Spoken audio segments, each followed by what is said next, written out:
I'm going to repot this Ficus Benjamina. I recently gave it a top pruning just a few days ago, and I've decided it's quite pot bound and it's time for a repot.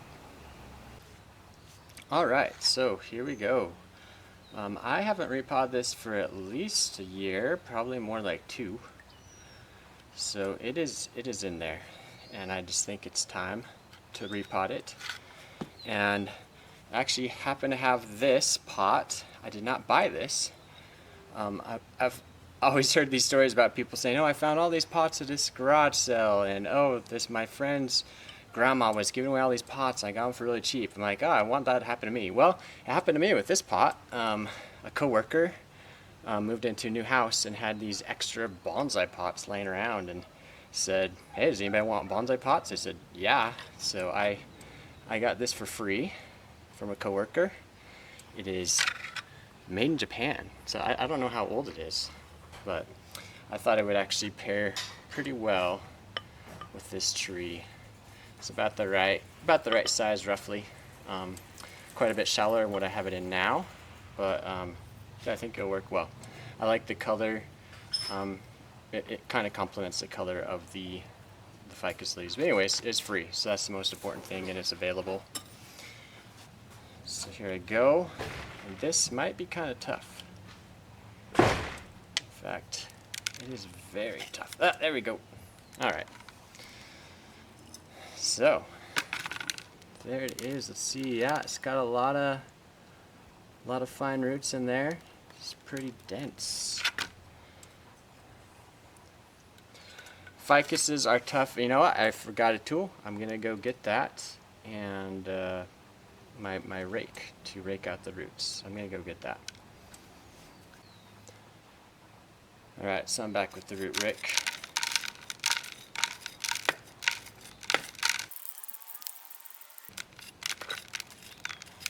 I didn't water this tree this morning intentionally because I had planned on repotting this.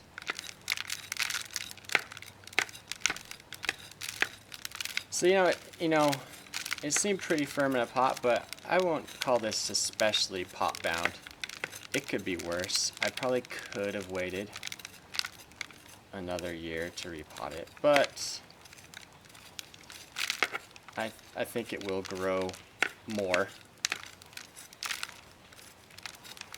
this year as a result of doing this.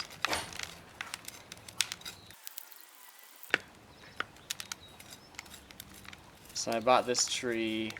It actually was in a clump. There was a clump of trees. I think there was at least 3. I think more like 4 or 5. And I liked that clump, but eventually it actually became a little too crowded. So I ended up just deciding to make this into one tree thing. And I like it better this way.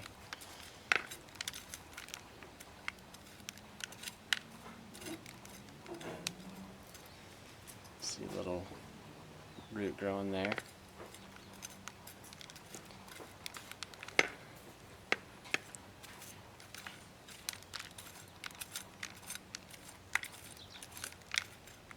With ficus, they can handle really severe root pruning.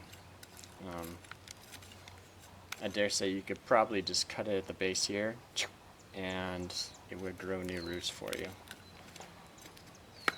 I'm not going to do that, but it's possible.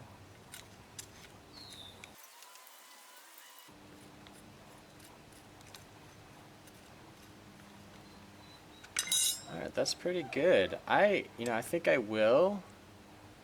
Again, like a coniferous you won't want to wash, but with deciduous and tropicals, I don't hesitate to wash the roots. I actually think I am going to just give it a rinse right now. And I'll come back after that. Alright, so I'm back. And what I'm going to do now, so it can sit in this pot, I don't want it too, well, I don't have to trim that much off because it can sit up a little bit. I'm going to take off these roots, the thick roots that are growing downwards. They're preventing it from sitting a little bit flatter in the pot. And one other thing that's good about this pot, it's going to encourage it to develop a more shallow root system.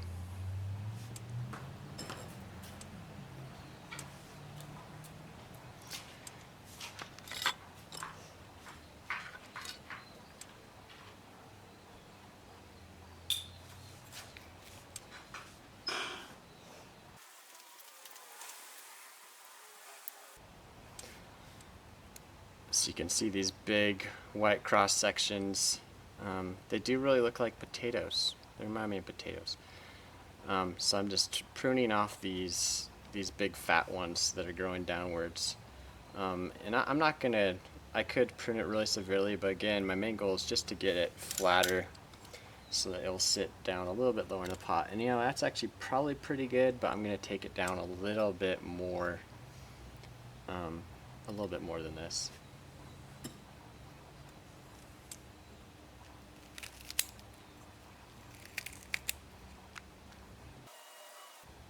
And these are, I wouldn't recommend doing this with your nice bonsai pruning shears. These are actually my older pair of pruning shears.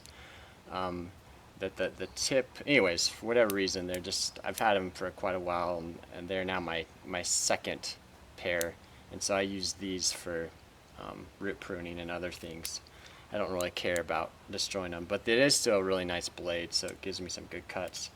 But if I cut through soil with it, that's fine.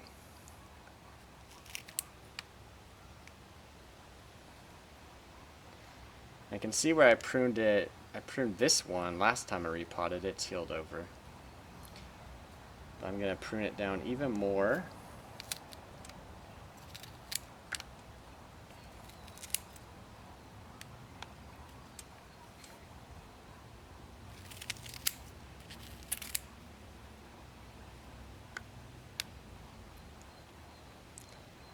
Alright, that's looking a lot more flat.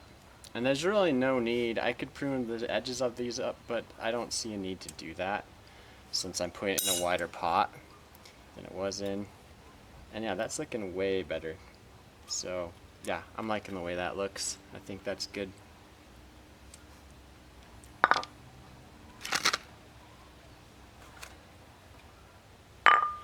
So yeah, here's the pot. I put a drainage screen in the bottom, and I also put this wire in to hold the tree in because it's going to be fairly wobbly, and I want to make sure it doesn't wobble around as it's establishing new roots in the pot.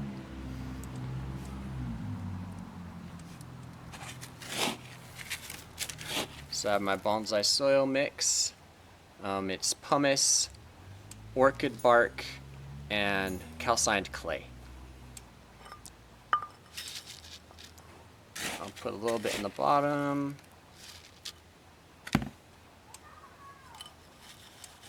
Snug the tree into it. And what you don't want is air pockets.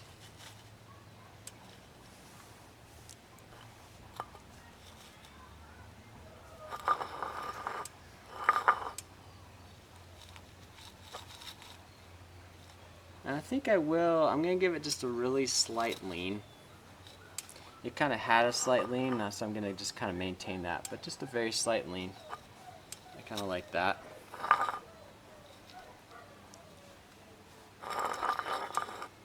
And now to get it secure in the pot, I'm going to put this through here.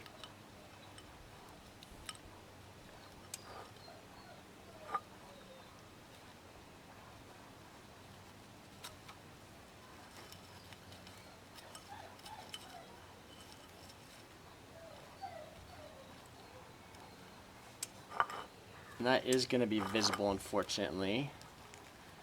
I try and hide these when I secure things in pots with wire. I try and hide it, but I don't think I'll be able to completely hide this one.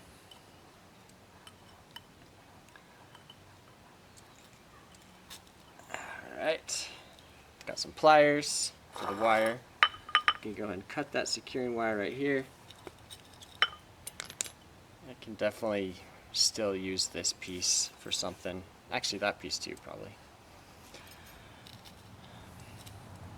And it's a round pot, so I'm basically going to put the tree in the center of the pot. Maybe a little offset. Well, it's hard to know. I think I'll keep it about in the center, because it is leaning a little bit, which I kind of like. And now I'm twisting and pulling to get this wire tight. So I pull as I twist. pull as I twist.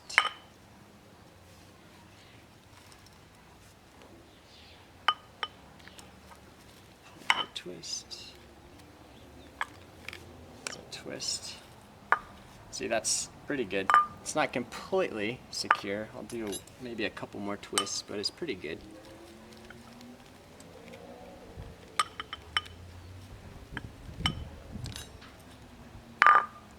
Yeah, we'll call that good. So that'll help that not move around as much in pot. Then I'm gonna really think hard, because when you put a tree in a pot, you ideally, you want to get that planting angle really where you want it, because this is probably going to be in this pot at this angle for the next 2 years, maybe just 1 year, I don't know, but definitely at least for a year. So you want to make sure you get it the way you want it. And I have just a very slight lean, which is kind of what I had before. And I think that's what I want. I think that's how I want it. So now I just need to put soil around the top of it.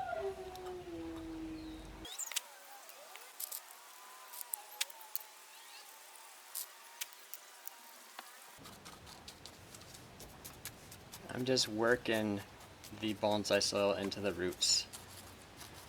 No air pockets.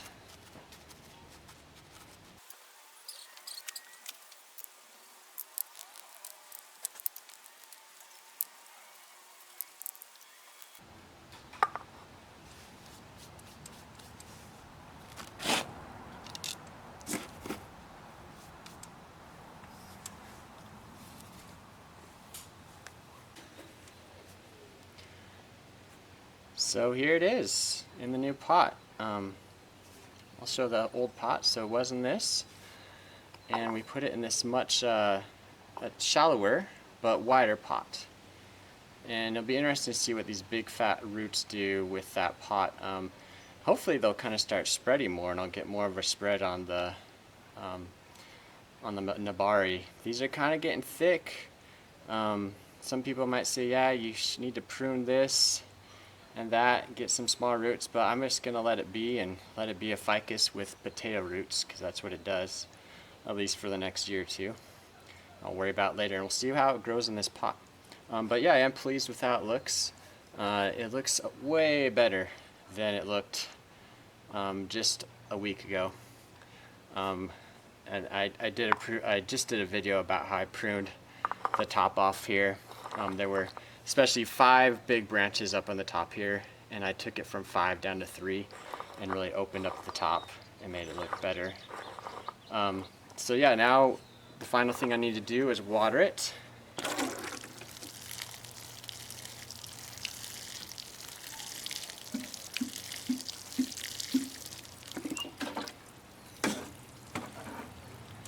And one good thing about this, it's an actual bonsai pot, and this is not a bonsai pot, it's just a shallow terracotta, which are actually really good for growing trees because they dry out really fast. But this has a really huge drainage hole in the bottom. It's quite large, so this pot will drain pretty well.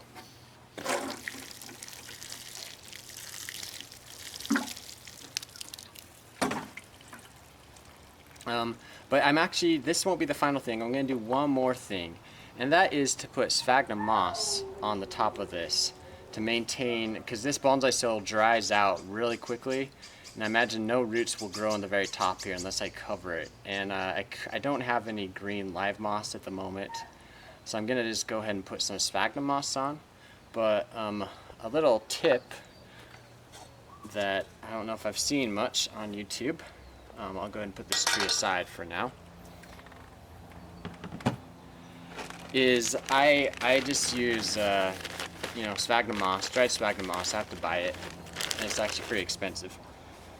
But this little tiny bag goes a long ways because this absorbs like a ton of water and like expands. So I don't buy this stuff that much. But it has really long grains, super long grains. They're pretty long. So I actually take my repotting sieve, And I put on a pretty coarse screen on it. And actually I should be wearing gloves, I think, to do this, but I just rub this along the sieve. I'll get another handful.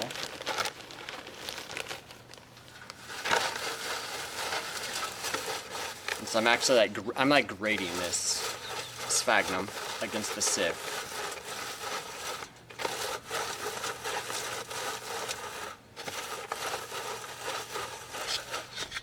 And what I'm left with is this really fine sphagnum dust. So I'm going to put some water in that.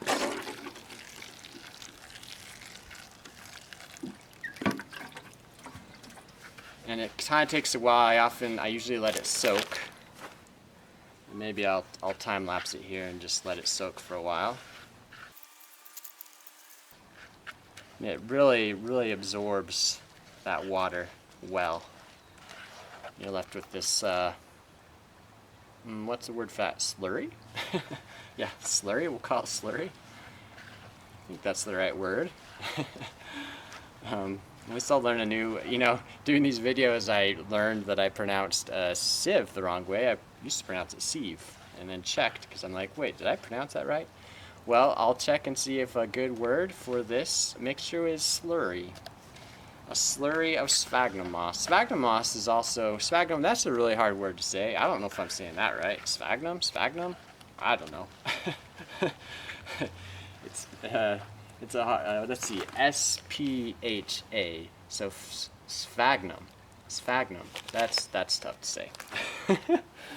Okay, so back to bring the tree back. My slurry. I've used that word so much now, I hope that it is the right word, but you know what? I'll probably still publish the video, even if slurry is not the right vocabulary word to describe this mixture of sphagnum moss. A slurry of sphagnum. And so what this is going to do is in the topmost strata of the soil that will dry out pretty quickly, because I'm about to keep this outside now. In my basement, it wouldn't have dried out very quickly at all. My basement's somewhat humid and cool, but in the sun, this is going to dry out pretty quickly. This will maintain the moisture at that top level, so that there's better, not as much of a gradient where it'll be super wet down here, but then dry up here. This will keep it wet up here, so the roots will be able to grow higher up in the mixture. And yeah, if I can get some, ideally I'd put like some nice moss on here, but I just don't. The moss this time of year, this is the 1st of June I'm doing this. The moss this time of year is pretty dry. I suppose I could find some and put it on, but I might just leave sphagnum on this tree all summer. But it does look, it looks way nicer. It's like, I don't know, I have it in this nice pot now, so it almost makes you wish I had some nice moss to go with, not this sphagnum moss that's very just functional, but isn't necessarily aesthetically pleasing, in my opinion. But there it is. There is my repotting of my Ficus Benjamina. And, now that I remember when I pruned this, I was talking about how I don't care about this tree. And yeah, I don't value this tree like a lot. It's not one of my favorites. But that can change a lot with trees. I have one in the ground over there. I won't go into that in this video. But yeah, sometimes trees, they change. You might not value it because it's just not growing well, or it just doesn't suit you at the moment, and you might think about getting rid of it. However, if you just kind of forget about it and let it grow, maybe put in a nice pot, give it a prune, it might grow on you. And that's kind of happened with this tree. It really has transformed. Again, it's fun. When I bought this, it was not bonsai at all. It was 3 or 5 to 3 pretty small sticks in a pot. Definitely diameter of the trunk was not even half what it is now on those little sticks. But it was this nice clump, and I liked the clump. But then over the years, at least over that year, I was like, I don't know if I really like this tree. I'm not really into ficus. but it's transformed now with this nicer pot, and I pruned the top. It has like a kind of cool branch structure that's being established, primary branch structure, and it looks like a bonsai now. So I took something that did not look like a bonsai and now looks like a bonsai, and that's a lot of fun. But it takes a while, and I think that's part of the fun too, and the value is you have to put the time in, and it's just an investment, and then eventually it yields dividends, you could say. So a tree that looks like a bonsai with some care. So that's it. I'll finish it there.